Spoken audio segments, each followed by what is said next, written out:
Hello students, welcome back, and we are here for the solution. So what we most of them have done is that I've asked you to create a new sheet. So simply you can type sheets dot add. Okay, so a new sheet has been created and I have not given a name to this, and also I have not defined a position as I have told you. Now I need to get back to sheet 1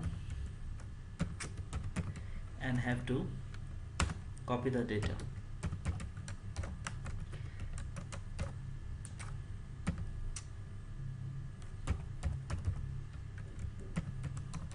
Okay, we have done that.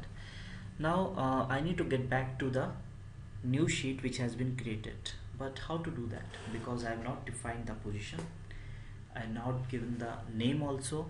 So how to get back to the new sheet? Not possible at all. So in current scenario it is not possible, but yes, with the help of variable it is possible.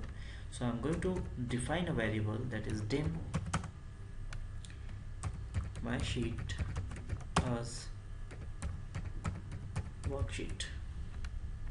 Okay, so my sheet is going to be a variable. What it's going to store? It's going to store a worksheet in this.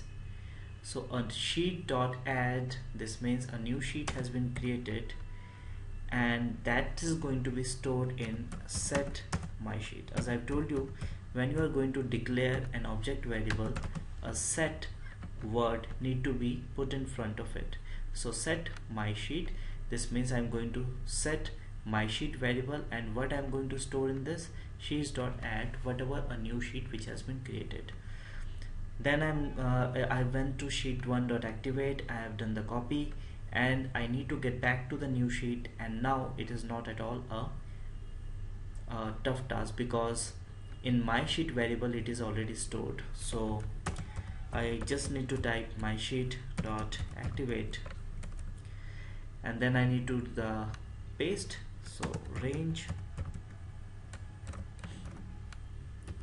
a1 dot paste special column width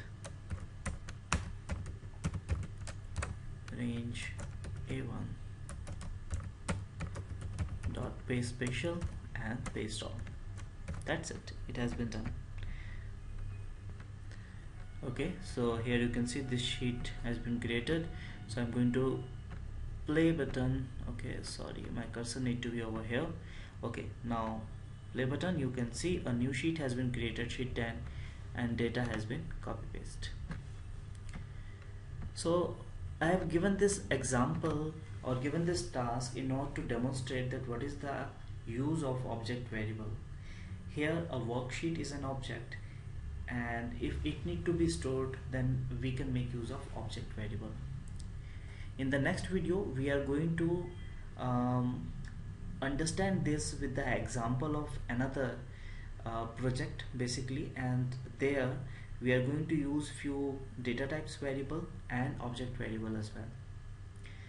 So thank you and have a nice day.